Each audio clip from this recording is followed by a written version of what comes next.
MTA International, reaching the corners of the earth.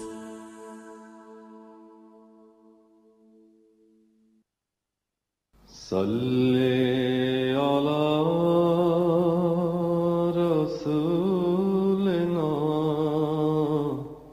salli ala Muhammadin, salli ala Nabina,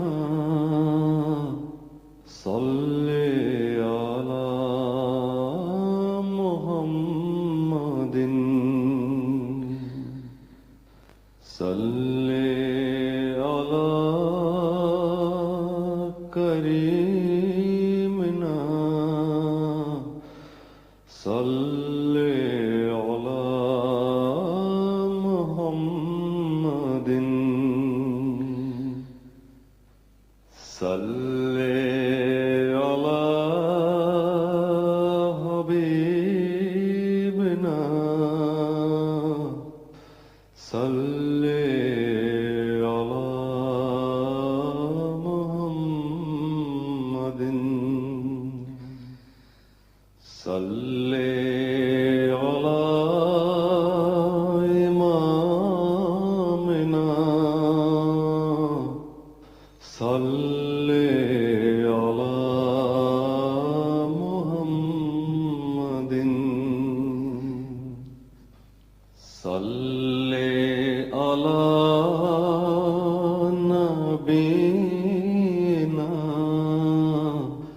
salli ala Muhammadin,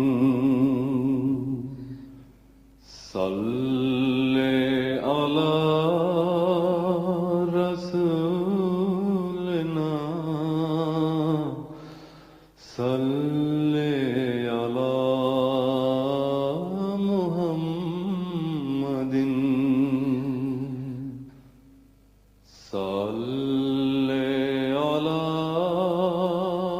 Shafina, salli ala Muhammadin, salli ala Karimina, salli ala Muhammadin, salli ala Habibina, salli ala Muhammadin, salli ala Imamina, salli ala Muhammadin, salli ala Rahimina, salli ala Muhammadin, salli ala Nabina,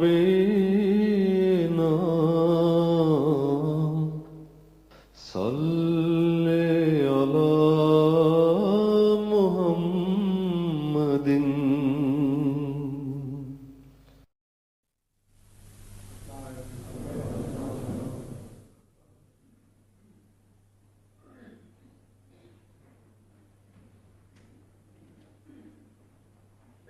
السلام علیکم. اذان دے دیں.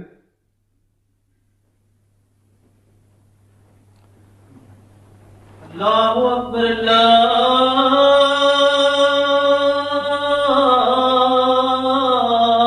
اکبر اللہ اکبر اللہ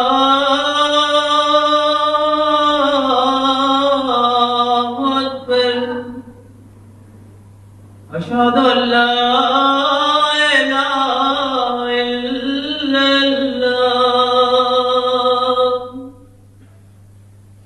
أشهد أن لا إله إلا الله أشهد أن محمدا رسول الله أشهد أن محمدا رسول الله حي على الصلاة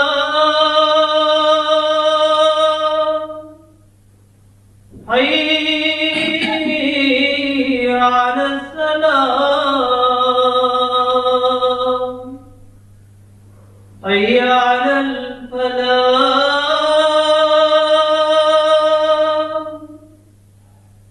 حي على الفلاح الله أكبر الله أكبر لا إله إلا الله أشهد أن لا إله إلا الله وحده لا شريك له وأشهد أن محمدا عبده ورسوله أما بعد فأعوذ بالله من الشيطان الرجيم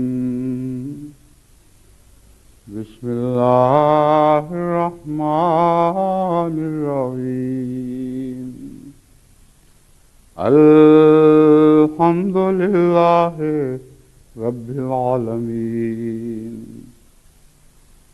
الرحمن الرحيم مالك يوم الدين إياك نعبد وإياك نستعين اهدنا الصراط المستقيم صراط الذين أنعمت عليهم غير المغضوب عليهم ولا الضالين يا أيها النبي إنا أرسلناك شاهدا ومبشرا ونذيرا شاهدا ومبشرا ونذيرا وداعيا إلى الله بإذنه وسراجا منيرا. اے نبی، ہم نے تجھے نگران بنا کر بھیجا ہے، وہ مبشرن اور خوشخبری دینے والا، و نذیرا اور ڈرانے والا، و داعین الی اللہ باذنہ، اور اللہ کی طرف دائی الی اللہ اس کے حکم کے ساتھ، و سراج منیرا اور ایک روشن سورج. یہ وہ صفات حسنہ ہیں جو حضرت اقدس محمد مصطفیٰ صلی اللہ علیہ وآلہ وسلم کی بیان ہوئیں، اور ان صفات کا جو مرکزی نقطہ ہے وہ نور ہی ہے، اور غرض دعوت اللہ ہے. تو وہ صفات حسنہ جو نور کے گرد گھوم رہی ہیں یا نور کی تشکیل دے رہی ہیں، تشکیل کر رہی ہیں، اور مقصد دعوت اللہ ہے، یہ مضمون ہے جو اس آیت کریمہ میں بیان فرمایا گیا.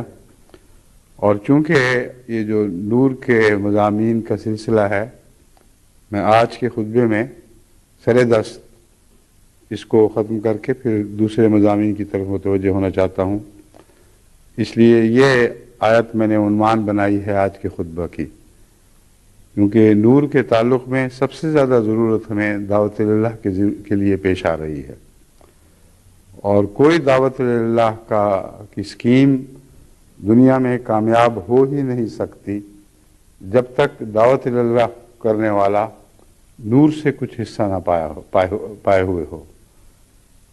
جو نور سے حصہ پاتا ہے اور پھر دعوت اللہ کے اذن سے کرتا ہے، وہی ہے جو کامیاب بنایا جاتا ہے، وہی ہے جس کی دعوت کے کچھ معنی ہیں، ورنہ ایسے دعوت اللہ کرنے والے بھی دنیا میں بے شمار ہیں، بلکہ اکثریت میں ہیں جو دعوت تو کرتے ہیں مگر بے نور اور بے اذن۔ نہ ان کو خدا نے اس دعوت کا اذن دیا، نہ اس نور سے ان کا ماحول، ان کا دل، ان کا سینہ اجالا کیا، جس نور کے بغیر خدا کی طرف بلانا بے معنی ہے۔ اس مضمون کا سب سے پہلا نقطہ جو سمجھنے کے لائق اور دل میں بٹھا لینے کے لائق ہے وہ یہ ہے کہ اللہ نور بلکہ ورائے نور ہے، اور ہر پردہ خدا کا ایک نور کا پردہ ہے۔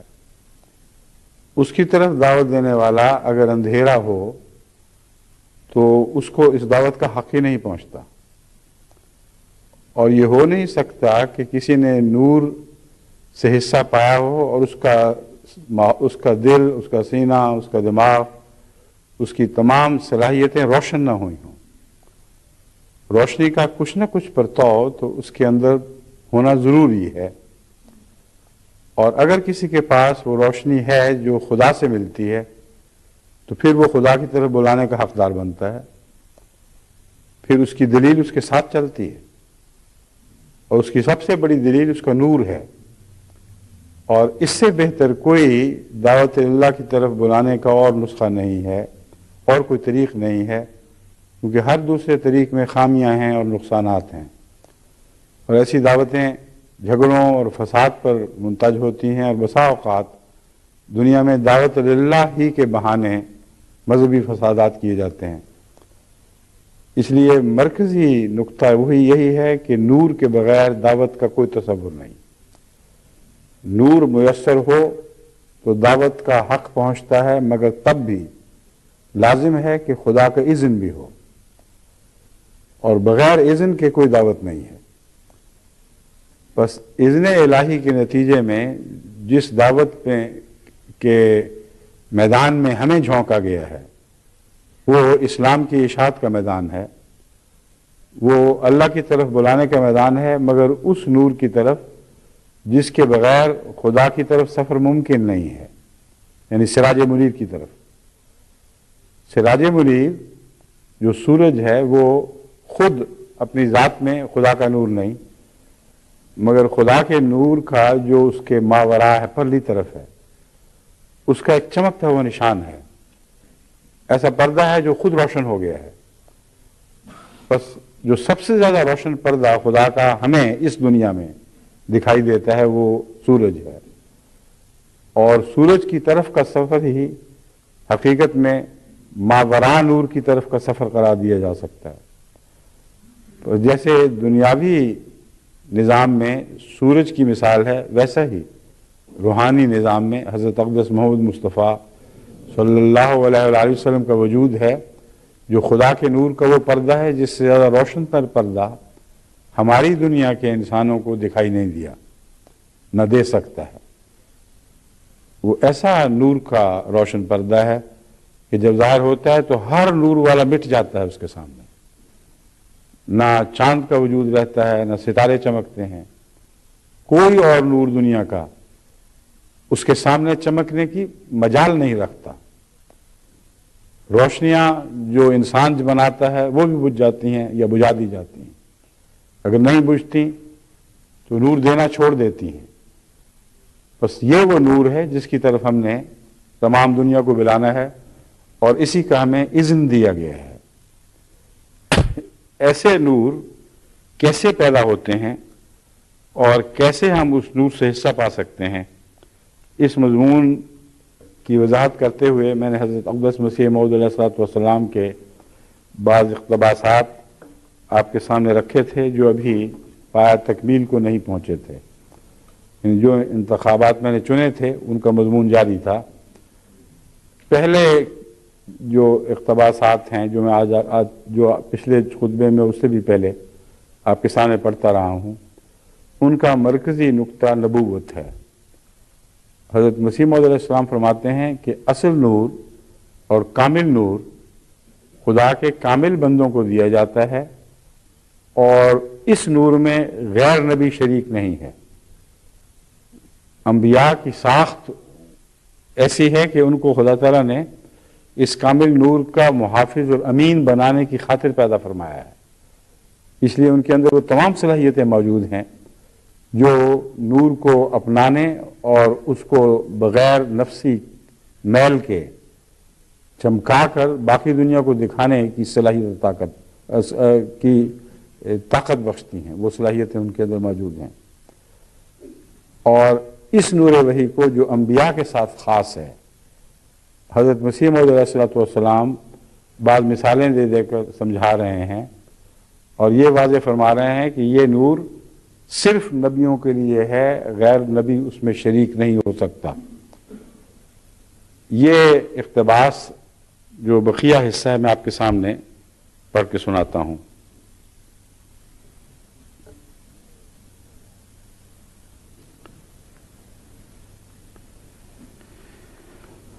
آپ فرماتے ہیں وہی، میں دیکھ لوں پہلے،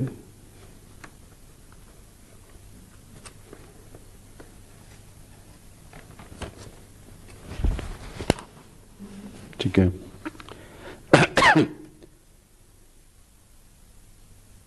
وہی ہے جس نے ہر ایک چیز کو ظلمت خانہ عدم سے باہر نکالا اور خلط وجود بخشا. بجز اس کے کوئی ایسا وجود نہیں ہے کہ جو فی حد ذات ہی واجب اور قدیم ہو، کہ خود صرف ایک اللہ ہی کی ذات ہے جس نے انسان کو ظلمت خانہ قدیم سے باہر نکالا. یعنی عدم کا نام ظلمت خانہ رکھا ہے.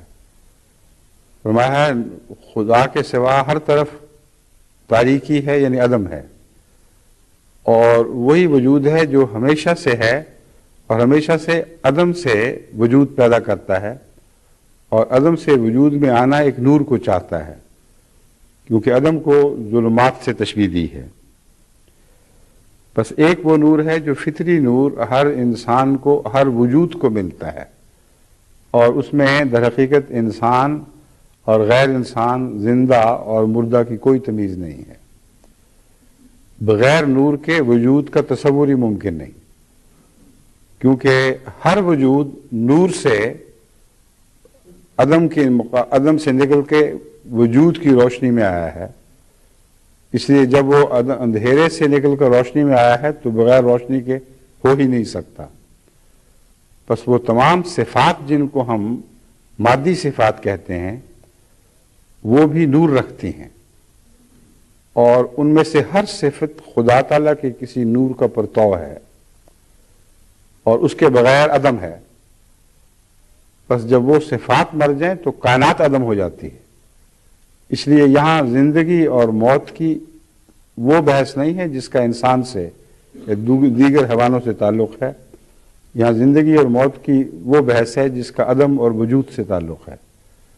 بس حضرت مسیح موعود علیہ السلام فرماتے ہیں کہ اول نور وہی ہے جس کے ذریعے عدم کو وجود میں تبدیل کیا گیا، اور اس پہلو سے ہر موجود میں خدا تعالیٰ کا نور کسی رنگ میں ضرور چمک رہا ہے، اور اگر نہیں ہے تو پھر وہ چیز نہیں ہے، کچھ بھی نہیں ہے.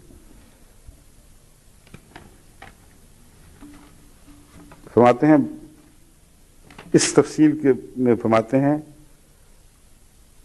یا اس کوئی ایسا وجود نہیں ہے کہ جو فی حد ذات ہی واجب اور قدیم ہو، یا اس سے مستفیض نہ ہو، یعنی اللہ سے استفادہ کیے بغیر کوئی نور یا وجود موجود ہو، یہ ہو ہی نہیں سکتا.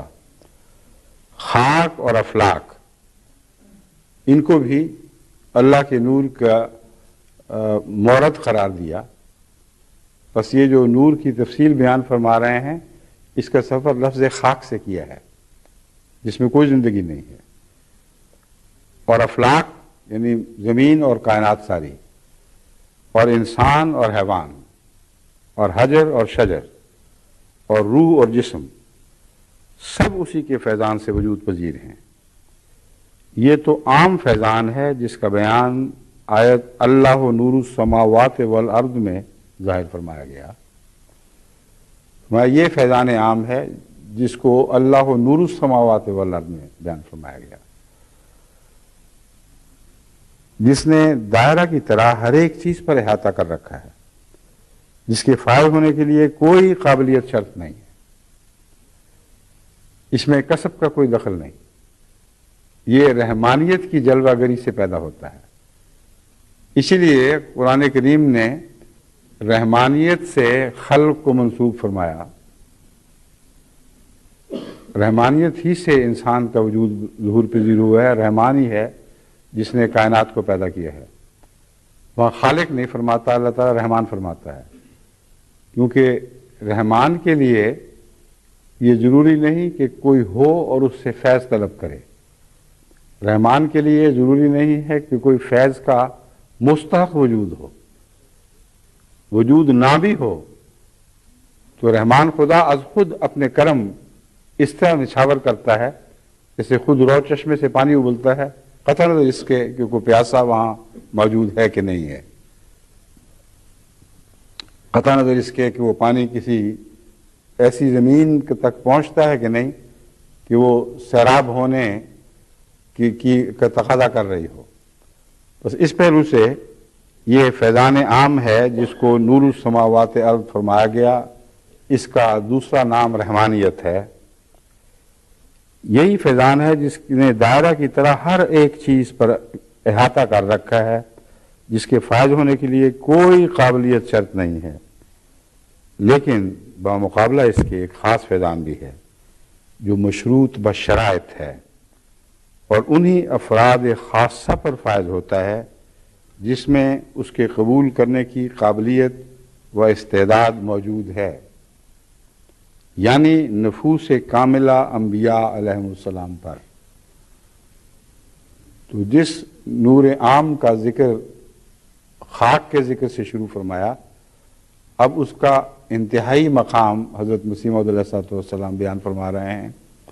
وہ وجود خاصہ ان افراد پر مشتمل ہے جنہیں ہم انبیاء علیہ السلام کہتے ہیں، جن میں سے افضل اور اعلیٰ ذات جامع البرکات حضرت محمد مصطفیٰ صلی اللہ علیہ وآلہ وسلم ہے، یعنی محمد رسول اللہ کی ذات ہے جو سب انبیاء سے افضل جامع برکات ہے۔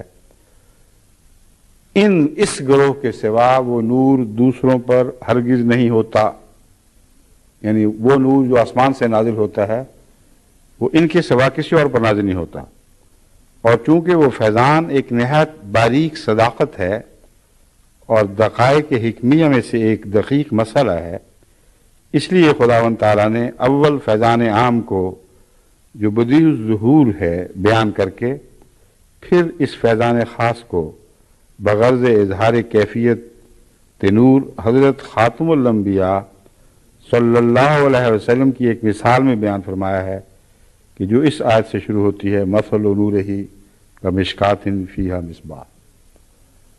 فرمایا چونکہ اصل غرض نور کے جلوہ گری کی، اس کا آخری جلوہ پیدا کرنا تھا جو حضرت اقدس محمد رسول اللہ صلی اللہ علیہ وآلہ وسلم کی ذات میں وجود میں آیا ہے۔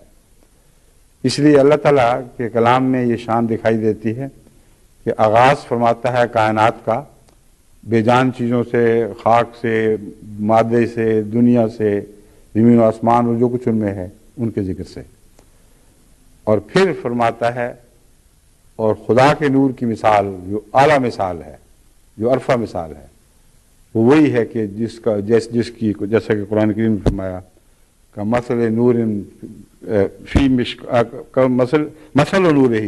کمشکات فیہا مصباح، اور یہاں حضرت صلی اللہ علیہ وسلم مراد ہیں۔ لیکن آپ کے متعلق فرمایا آپ من جملہ گروہ انبیاء میں سے ہیں، اور یہ جو نور کا عطا ہونا ہے اس نور وحی کا جس کا ذکر مسیح السلام آخری درجہ کمال کی صورت میں پیش فرما رہے ہیں، یہ انبیاء کے سوا دوسروں کو نہیں ملتا، کوئی ان میں انبیاء کا شریک نہیں ہے۔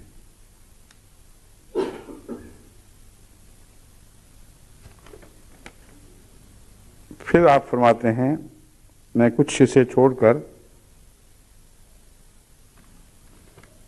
آپ کو وہ باتیں بتانا چاہتا ہوں جن پر اس مضمون کو میں ختم کرنے کا ارادہ رکھتا ہوں۔ فرمایا نور کے فیض کے لیے نور کا ضروری ہونا ایسی بدیہی صداقت ہے کہ کوئی ضعیف العقل بھی اس سے انکار نہیں کر سکتا۔ نور تو ملتا ہے انسان کو، مادے کو، بے جان چیزوں کو بھی ملا، اور جتنا ان کے اندر ظرف ہے اتنا ہی آسمان سے نور اترتا ہے ان پر، اسی قدر ان کا تعلق اللہ جل شانہ کے ساتھ قائم رہتا ہے۔ اب انبیاء کو جو نور ملا ہے وہ ان کے اندرونی نور کا مظہر ہے، اور ان کے اندرونی نور سے ایک مناسبت رکھتا ہے۔ فرماتے ہیں یہ تو ایک ایسی ظاہری سچائی ہے کہ ایک ضعیف العقل کو بھی معلوم ہو جاتی ہے، لیکن حضرت مسیح موعود علیہ السلام کی عقل اتنی روشن تھی کہ آپ کے معیار کے مطابق ایک ضعیف العقل کو بھی معلوم ہونی چاہیے، مگر وہ دنیا والے جو نبی کے نور سے روشن نہ ہوں وہ قوی العقل بھی اس بات سے محروم ہے بیچارے، کیونکہ ان کے اندر وہ نور نہیں ہے جو نور کی باتیں سمجھ سکتا ہو۔ مگر ان کا کیا علاج؟ اب ان کا ذکر بھی فرما رہے ہیں، ضعیف العقل کو بھی معلوم ہونا چاہیے، مگر ضعیف العقل سے مراد ہے وہ عقل کی تعریف جو قرآن کریم نے بیان فرمائی ہے، وہ جن لوگوں پر ثابت آتی ہے وہ تھوڑی عقل بھی رکھتے ہوں تو ان کو بھی پتہ لگ جائے گا اس مضمون کا، مگر جہاں تک دنیا والوں کی باتوں کا تعلق ہے فرماتے ہیں مگر ان کا کیا علاج جن کو اس عقل سے، یعنی اس کا لفظ نہیں ہے مگر مراد یہ ہے اس عقل سے کچھ بھی سروکار نہیں، اور جو کہ روشنی سے بغض اور اندھیرے سے پیار کرتے ہیں، اور چمگادڑ کی طرح رات میں ان کی آنکھیں خوب کھلتی ہیں۔ یعنی غیر مذہب کی بات، مذہب کے علاوہ بات ہو، دنیا داری کے اندھیرے ہوں جن کا خدا سے تعلق وہ نہ باندھ سکیں، ان مضامین میں ان کی آنکھیں خوب کھل جاتی ہیں۔ بس حضرت صلی اللہ علیہ وآلہ وسلم کا دجال کو یکچشمی قرار دینا اور دائیں آنکھ کلیتاً اندھی اور بائیں بہت بڑی اور روشن، یہ اسی مضمون پر کی وضاحت کی خاطر تمثیل پیش کی گئی ہے کہ ان کا الہی نور سے کچھ بھی تعلق نہیں ہوگا، وہ ایک کلیتاً اندھے ہیں، اور جہاں تک دنیا کے اندھیروں کا تعلق ہے، خدا کے نور کے مقابل پر دنیا اندھیری ہے، وہاں چمگادڑوں کی طرح ان کی آنکھیں خوب کھل جاتی ہیں اور بہت روشن ہو جاتی ہیں، وہ کچھ دیکھنے لگتی ہیں جو نور سے دیکھنے والے کی آنکھ کو وہاں اندھیروں میں دکھائی نہیں دے رہا ہوتا۔ تو یہ دو الگ الگ دنیایں ہیں جن کی مثال حضرت مسیح موعود علیہ السلام نے اس طرح بیان فرمائی کہ جن کو اندھیروں سے پیار ہے، چمگادڑ کی طرح رات کو ان کی آنکھیں خوب کھلتی ہیں، لیکن روز روشن میں وہ اندھے ہو جاتے ہیں۔ خدا اپنے نور کی طرف، اور یہاں نور سے مراد قرآن شریف لیا گیا ہے، جیسے کہ میں نے بیان کیا تھا، نور حضرت صلی اللہ علیہ وآلہ وسلم کو بھی نام ہے اور قرآن کا بھی نام ہے۔ حضرت مسیح موعود علیہ السلام فرما رہے ہیں کہ خدا اپنے نور کی طرف یعنی قرآن شریف کی طرف جس کو چاہتا ہے ہدایت دیتا ہے، اور لوگوں کے لیے مثالیں بیان کرتا ہے، اور وہ ہر ایک چیز کو بخوبی جانتا ہے۔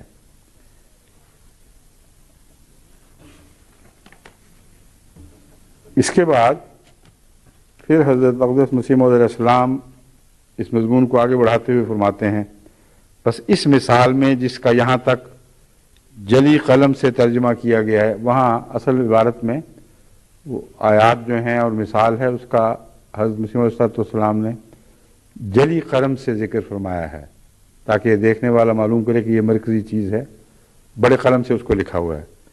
لیکن یہ جو میرے سامنے تحریر ہے اس میں جلی قلم نہیں ہے، مگر میں آپ کو سمجھا رہا ہوں کہ جلی قلم کے مضمون کا مطلب ہے انڈر لائنڈ ہے، جو خاص طور پر ایمفیسائزڈ، ایسی بات جس کو نمایاں روشن کر کے دکھایا گیا ہے۔ وہ کیا ہے؟ فرماتے ہیں انوار ثلاثہ مل کر، ہاں وہ یہ بات ہے، خدا تعالیٰ نے پیغمبر علیہ السلام کے دل کو شیشہ مصفح سے تشبیہ دی، یعنی دل کا جہاں تک تعلق ہے وہ شیشہ ہے جو بالکل صاف اور پاک ہو، اس میں کوئی داغ نہ ہو۔ پھر آن حضرت صلی اللہ علیہ وسلم کے فہم و ادراک کو اور عقل سلیم اور جمیع اخلاق فاضلہ جبلی و فطرتی کو ایک لطیف تیل سے تشبیہ دی ہے۔ ابھی آپ کو سمجھانا پڑے گا کیونکہ اس میں سے کچھ نہ کچھ سب نے اخذ کرنا ہے، اگر سمجھ نہیں آئے گی تو پھر لیں گے کیا؟ ایک چیز ہے دل۔ دل نیتوں کی آماج گاہ ہے اور میلانات رکھتا ہے جو طبعاً ہر دل میں موجود ہیں۔ اگر نیتیں بگڑیں تو دل اسی حد تک میلا ہوتا چلا جاتا ہے۔ اگر میلانات غلط ہو جائیں تو وہ دل نور کی حفاظت کا اہل نہیں رہتا اور اس کے غلط استعمال کی طرف مائل ہو جاتا ہے۔ بس اس پہلو سے دل سے سفر کا آغاز فرمایا کہ دل جہاں تک حضرت اقدس محمد رسول اللہ کا تعلق ہے، آپ کا دل اتنا روشن اور مصفح تھا کہ اس میں فطرتاً ہی کسی غیر اللہ کی طرف کوئی میلان نہیں تھا، نہ دنیا کی لذتوں کی طرف، کسی بھی غیر اللہ قدر کی طرف آپ کے دل کا میلان نہیں تھا، اور کوئی تکدر نہیں تھا، یعنی غیر کا سایہ بھی آپ کے دل پر نہیں پڑا تھا، کوئی خوف نہیں تھا جس نے آپ کے دل کو میلا کر دیا ہو۔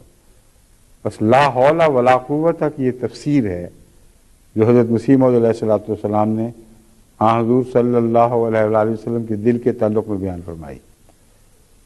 کوئی خوف غیر اللہ کا آپ کے دل پر نہیں تھا، کوئی تکدر نہیں تھا، کوئی محبت خدا کے سوا کسی اور چیز کی نہیں تھی۔ یہ وہ دل ہے جو نور کی آماج گاہ بنانے کے لیے، یعنی نور کامل کے اظہار کے لیے چنا گیا۔ اور دوسری چیز اس کے لیے کیا ضروری تھی؟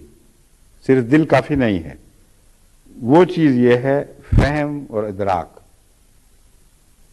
عقل بھی ہونی چاہیے، باتوں کو صحیح سمجھنے کی صلاحیت بھی ہونی چاہیے۔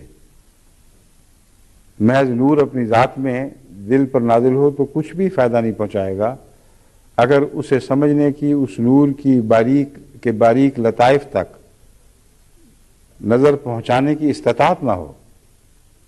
تو فرمایا اس کے بغیر کچھ بن نہیں سکتا۔ پر آن حضرت صلی اللہ علیہ وسلم کو اس دل کے بعد فہم اور ادراک اور عقل سلیم، عقل سلیم اس عقل کو کہتے ہیں جو تعصب سے پاک ہو کر سوچتی ہے، جو کسی دلی خواہش یا کسی اور مقصد کی خاطر اپنے غور کو گندا اور میلا نہیں کرتی، بلکہ جب بھی غور کرے گی ہر رجحان، ہر میلان، ہر تعصب سے بلند ہو کر غور کرے گی۔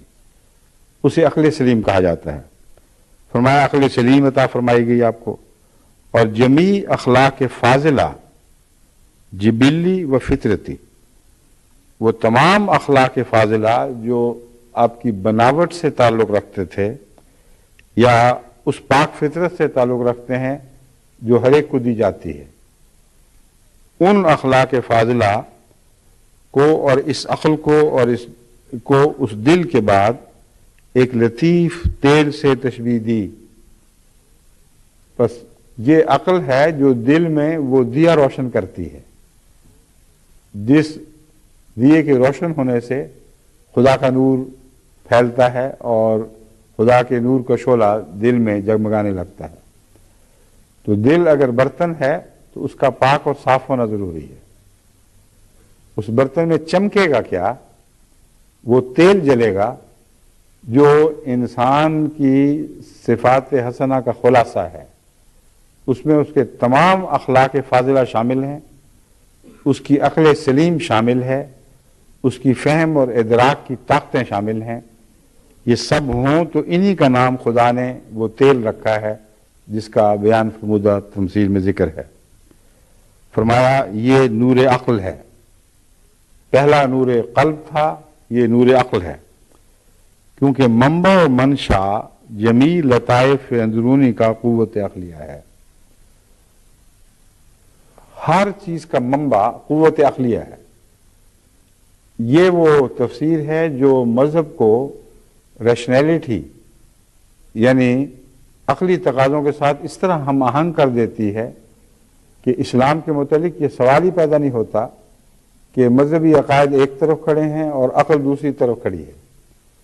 مذہبی نور بنتا ہی عقل کی آمیزش سے ہے، اور عقل کی آمیزش نہ ہو تو مذہب میں کوئی نور باقی نہیں رہتا.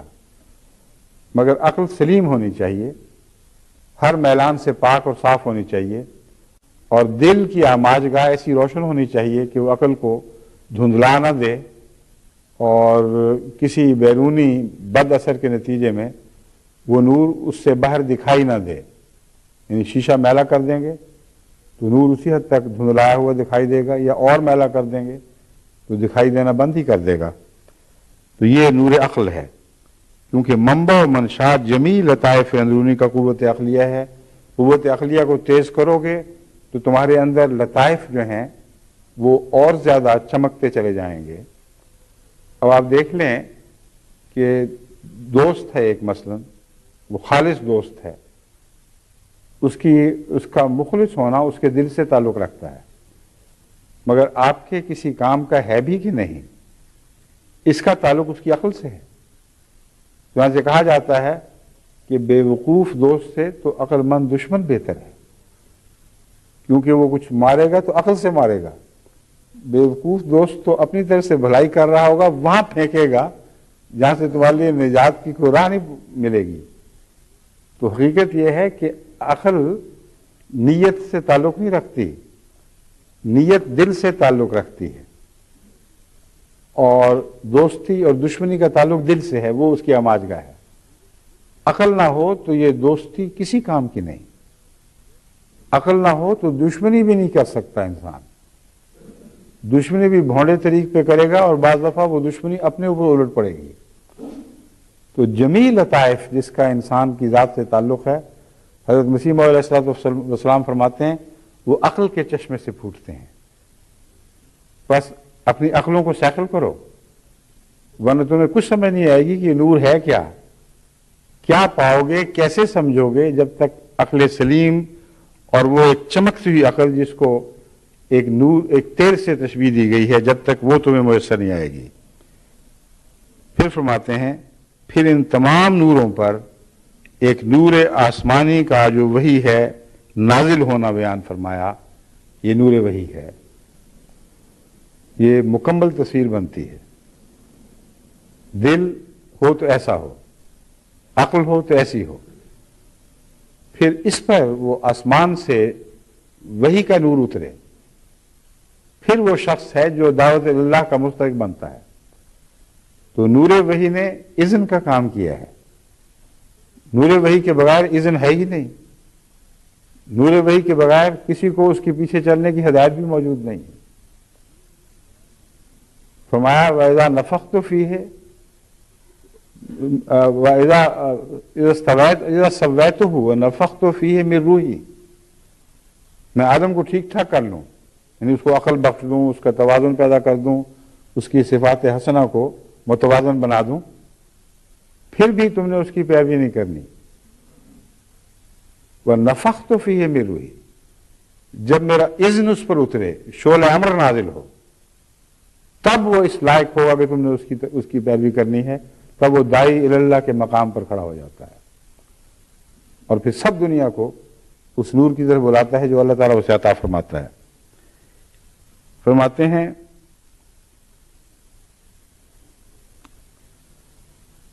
یہی حقانی اصول ہے جو وحی کے بارے میں قدوس قدیم کی طرف سے قانون قدیم ہے اور اس کی ذات پاک کے مناسب. بس اس تمام تحقیقات سے ثابت ہے کہ جب تک نور قلب و نور عقل کسی انسان میں کامل درجے پر نہ پائے جائیں تب تک وہ نور وحی ہرگز نہیں پاتا. جب تک یہ دونوں نور کامل نہ ہوں، یعنی اس کے اندرونی ظرف کے مطابق. کامل سے مراد ہر شخص کا اپنا ظرف ہے، اس کو بھی دیکھنا ہوگا. تو مراد یہ نہیں ہے کہ ہر شخص کو ایک ہی جیسا نور وحی عطا ہوتا ہے. فرمایا وہ اس کی ذات میں جو کچھ بھی صلاحیتیں ہیں جب وہ درجہ کمال کو پہنچ جائیں تب ان پر یہ شرط ہے کہ ان کے درجہ کمال ہونے کے بعد پر پہنچنے کے بعد نور وحی نازل ہوگا، ورنہ ہرگز نہیں ایسا نور اس کو عطا نہیں ہوتا جو ان صفات کو کمال تک نہ پہنچائے.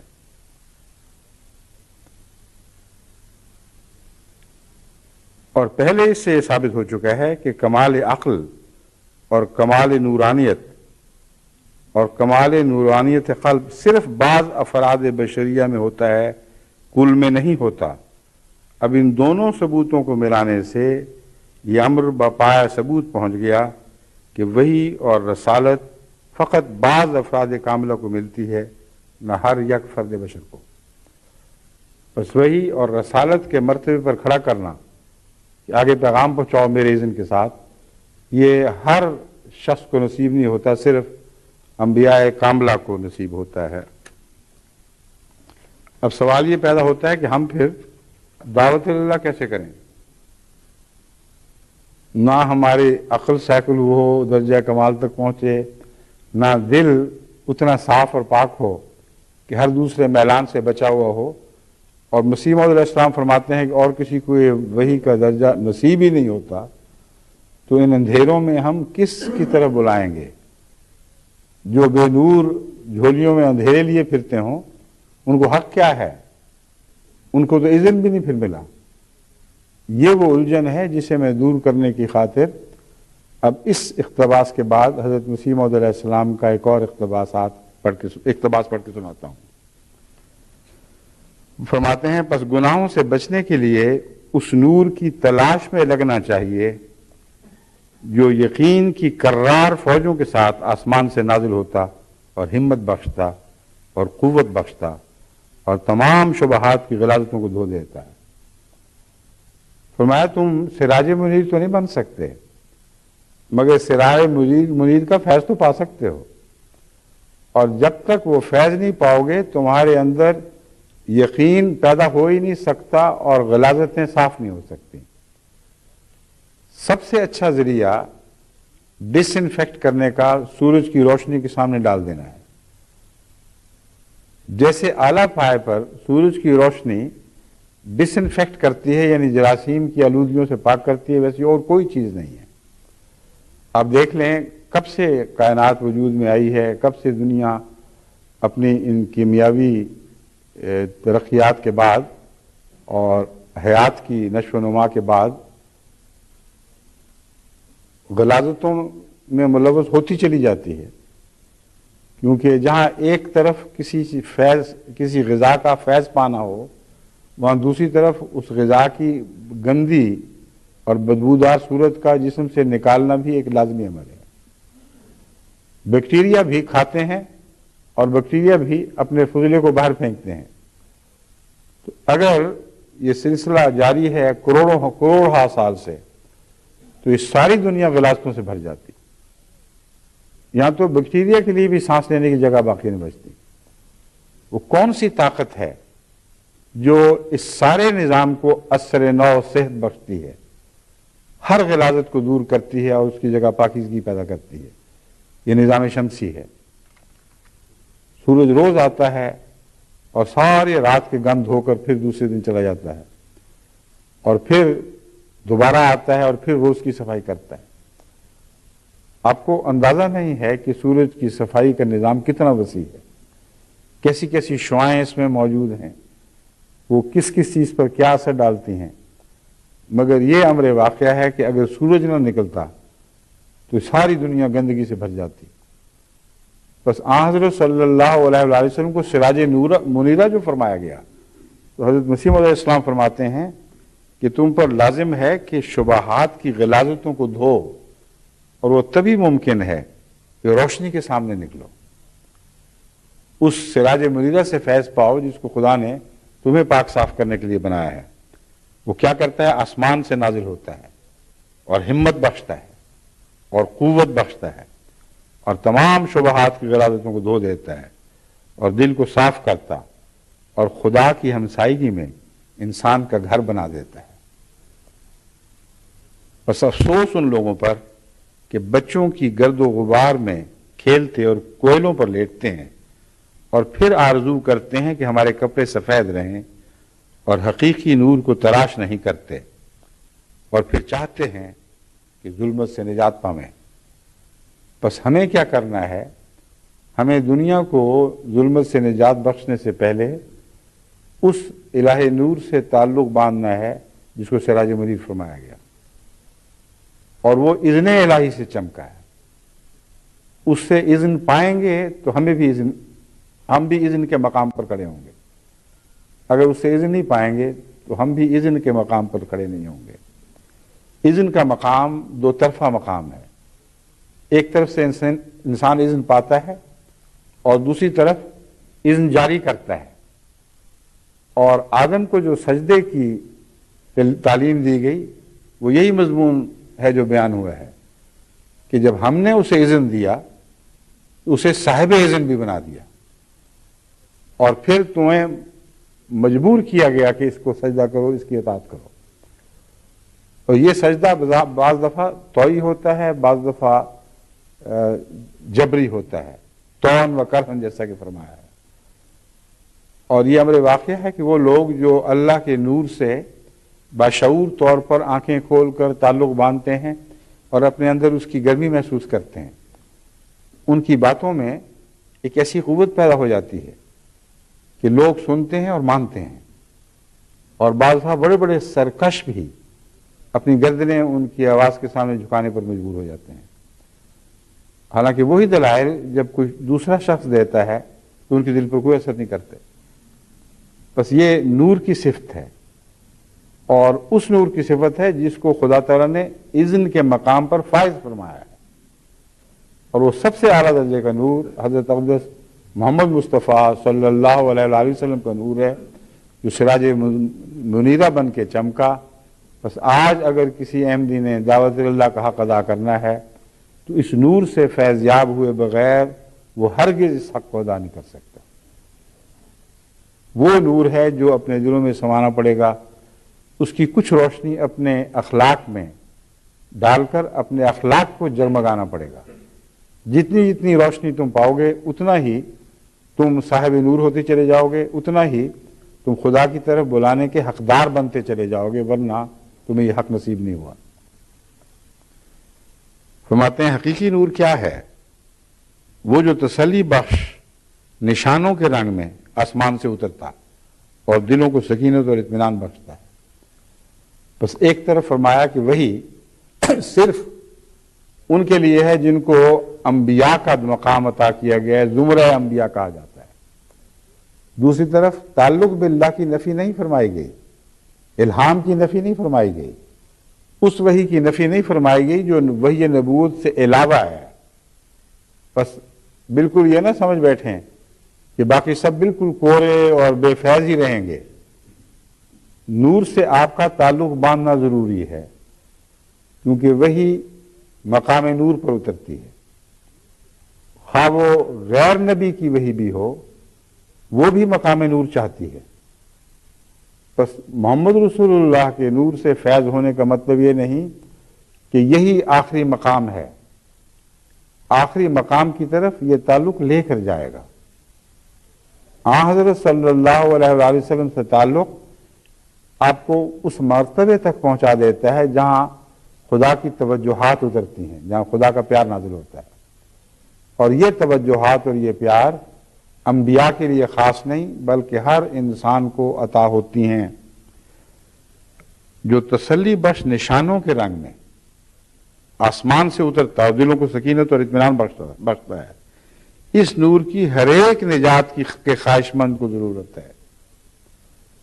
فرمایا کوئی بھی نجات کا خواہش مند ایسا نہیں جو اس نور کے بغیر گزارا کر سکے، اور یہ نور ہر ایک کو عطا ہو سکتا ہے، مگر اس دور میں وساطت حضرت اقدس محمد رسول اللہ کے بغیر نہیں عطا ہو سکتا، کیونکہ جس کو شبہات سے نجات نہیں اس کو عذاب سے بھی نجات نہیں۔ جو شخص اس دنیا میں خدا کے دیکھنے سے بے نصیب ہے وہ قیامت میں بھی تاریکی میں گرے گا۔ خدا کا قول ہے کہ من کان فی ھذہ اعمیٰ فہو فی الآخرۃ اعمیٰ، اور خدا نے اپنی کتاب میں، یعنی اس کا مطلب ہے جو کوئی بھی اس دنیا کی زندگی میں اندھا ہوگا تو وہ آخرت میں بھی اندھا ہی اٹھایا جائے گا۔ اور خدا نے اپنی کتاب میں بہت جگہ اشارہ فرمایا ہے کہ میں اپنے ڈھونڈنے والوں کے دلوں کے دل نشانوں سے منور کروں گا۔ بس وہی اگر انبیاء کے لیے مخصوص ہے تو وہی رسالت ہے جس کی بات مسیح موعود فرما رہے ہیں۔ دوسری وحی کی بہت سی اقسام ہیں جو نہ صرف یہ کہ ہم سب کو نصیب ہو سکتی ہیں بلکہ ہوتی ہیں اور اپنے ساتھ نشانات لے کر آتی ہیں، اور ان کے بغیر ہمیں نور کو آگے پہنچانے کا حق ہی نہیں ملتا، اذن ہی نصیب نہیں ہوتا۔ تو بغیر اذن کے تبلیغ کرو گے تو اندھیروں سے اندھیروں کی طرف ہی بلاؤ گے، کوئی بھی اس کا فائدہ نہیں ہے، اور تمہاری تبلیغ میں برکت بھی کوئی نہیں ہوگی۔ جو لوگ پیدا ہوں گے وہ ویسے ہی اندھیرے ہوں گے جیسے پہلے تھے۔ بس وہ لوگ جو تعداد کی خاطر تبلیغ کرتے ہیں ان کو یاد رکھنا چاہیے کہ انہوں نے دنیا کو کوئی بھی فیض نہیں پہنچایا۔ جیسے سیاہ بخت پہلے تھے وہ لوگ، ویسے ہی سیاہ بخت بعد میں رہے، نام بدل گئے۔ کسی کو آپ نے غیر احمدی مسلمان سے احمدی مسلمان کہہ دیا، کسی کو عیسائی سے مسلمان بنا دیا، کسی کو بت پرست سے اسلام کے دائرے میں لے آئے۔ مگر سوال یہ ہے کہ کیا اس کے نتیجے میں ان کو کوئی ایسی روشنی نصیب ہوئی ہے جو پہلے نہیں تھی؟ اگر ہوئی ہے اور وہ روشنی ہے جو آپ نے فیضان محمد سے پائی تھی صلی اللہ علیہ وسلم، تو پھر ان کو زندہ کرنے کے سامان پیدا کر دیے۔ پھر وہ نور، جیسا کہ میں نے پہلے بھی بیان کیا تھا، بڑھنے کی صلاحیت رکھتا ہے، اس میں پھر طاقت ہے کہ وہ آگے نشو و نما پائے، مگر اس کا پہلا بیج بویا جانا لازم ہے، اس کے بغیر از خود کوئی شخص اندھیروں سے روشنی کی طرف سفر نہیں کر سکتا۔ پھر فرماتے ہیں یہاں تک کہ وہ خدا کو دیکھیں گے۔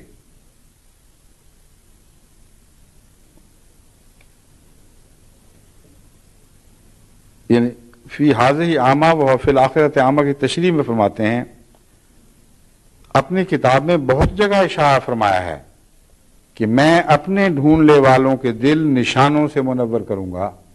یہاں انبیاء کی کوئی شرط نہیں ہے، یہاں تک کہ وہ خدا کو دیکھیں گے اور میں اپنی عظمت انہیں دکھلا دوں گا، یہاں تک کہ سب عظمتیں ان کی نگاہ میں ہیچ ہو جائیں گی۔ یہ بھی ایک بہت ہی اہم نقطہ ہے جس کا دعوت اللہ سے تعلق ہے۔ وہ لوگ جن کی نظر میں خدا کے سوا اور عظمتیں ہیں، ان کو وہ جرت اور وہ سربلندی نصیب ہی نہیں ہوتی جو خدا کی طرف سے نمائندہ بن کر کلام کرنے والے کو ہوتی ہے۔ کئی بار میں حضرت چودھری فتح محمد صاحب رضی اللہ تعالیٰ عنہ کی مثال دے چکا ہوں، جن کا اسی مسجد فضل سے تعلق تھا، جن کی ابتدائی کوششوں کے نتیجے میں یہ جگہ خریدی گئی ہے۔